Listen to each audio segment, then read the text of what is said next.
নাসার নাম শোনেননি এমন মানুষ হয়তোবা পৃথিবীতে নেই। নাসা নিয়ে বর্তমানে সমগ্র পৃথিবীতেই ব্যাপক আলোচনা করা হয়, কারণ এখন দিন দিন বিজ্ঞানের প্রসার বাড়ছে।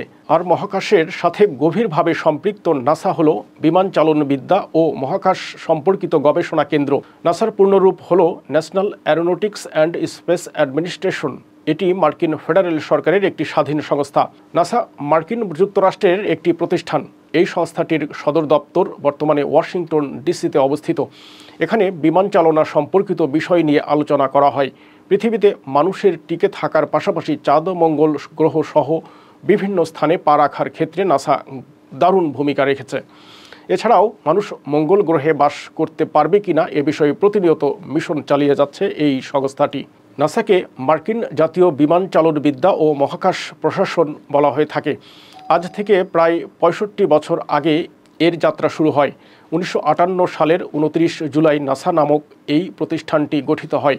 এর আগের নাম ছিল national advisory committee for Aeronautics. একে তখন নাকা নামে ডাকা হতো। প্রযুক্তিগত দিক দিয়ে পিছিয়ে থাকার কারণে আমেরিকাতে প্রযুক্তিগত অসুবিধা দেখা দেয়। একই সাথে অর্থনৈতিক এবং সামরিক দিক থেকেও ক্ষতির সম্ভাবনা প্রবল হয়। ১৯০৩ সালে তারা প্রথম বিমান উড়ায়। তবুও ১৯১৪ সালে প্রথম বিশ্বযুদ্ধের শুরুতে ইউরোপের বিমান প্রযুক্তির তুলনায় মার্কিন বিমান প্রযুক্তি অনেকটা পিছিয়ে ছিল।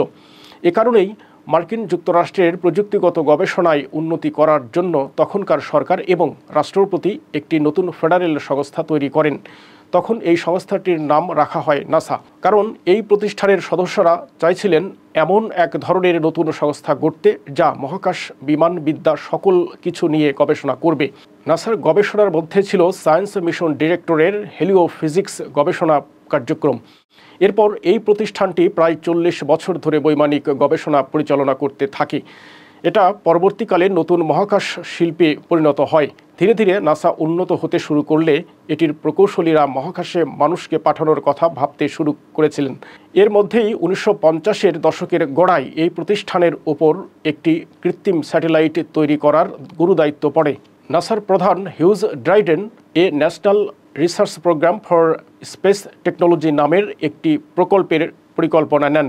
এই পরিকল্পনারই ফলস্বরূপ নাকার পরিবর্তে আরও শক্তিশালী মহাকাশ গবেষণা সংস্থা হিসেবে ১৯৫৮ সালে নাসার আত্মপ্রকাশ ঘটে। তখন এর নাম পরিবর্তন করা হয়। আর নাসার যাত্রা শুরু হওয়ার পর থেকেই বিভিন্ন দায়িত্ব এসে পড়তে থাকে এই সংস্থাটির ওপর। আর ধীরে ধীরে সংস্থাটি এগিয়ে যেতে থাকে।